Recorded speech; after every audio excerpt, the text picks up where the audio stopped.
हाय मैत्रिणींनो, फायनली माझ्याकडे आलेली आहे ट्रेंडिंगवाली साडी. पहा, खूप छान आणि खूप रिच आहे. कपडा सॉफ्ट आहे. ट्रेंडिंग साडी आहे. खूपच मस्त आहे. खूपच म्हणजे एवढी मला आवडली आहे. आणि कपडा पण याचा एकदम सॉफ्ट आहे. तर खूपच छान. ताई तुमच्याकडं पण जे बी ताई आपला ब्लाऊज शिवतात त्यांच्याकडं पण ट्रेंडिंग साड्या आल्यात. माझ्याकडं आता 2-3 साड्या आलेल्या आहेत फायनली. पहा, तर आता हे मला ब्लाऊज इथं कटिंग करून घ्यायचं आहे. अर्जंट ब्लाऊज द्यायचा आहे. तर फायनली पहा, मी इथं कटिंग करून घेतले आणि ब्लाऊज पण स्टिचिंग झालेला आहे. पहा, ह्याच्यावरती एवढे काच आहेत ना, ओरिजिनल काच आहेत. काढाय गेलं तर निघत पण नाहीत आणि एवढं त्रासदायक ब्लाऊज आहे ना हा, खूपच त्रासदायक आहे. स्लीव्जवरती काच आहेत, बॅक साईडला पाठीच्यावरती काच आहेत.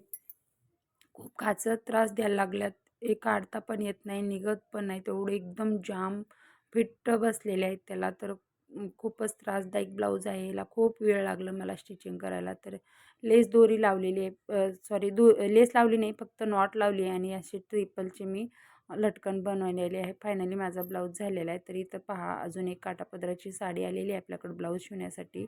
हे पण त्यांना अर्जंटच द्यायचं आहे. खूप छान सॉफ्ट कपडा आहे आणि साडी पण एकदम भारी आहे. आणि पहा, याचा ब्लाऊज स्टिचिंग करायचं आहे. तर इथं फायनली मी इथं फॉल लावून घेते साडीला. ताईंनो, आजचा हा व्हिडिओ 4-5 साड्या आहेत फॉल लावायच्या, तरच फॉल लावून घेते ताईंनो. तर आजचा हा व्हिडिओ कसा वाटला ते नक्कीच कमेंटमध्ये सांगा. चॅनलला सबस्क्राईब करा आणि व्हिडिओला लाईक करा. बाय.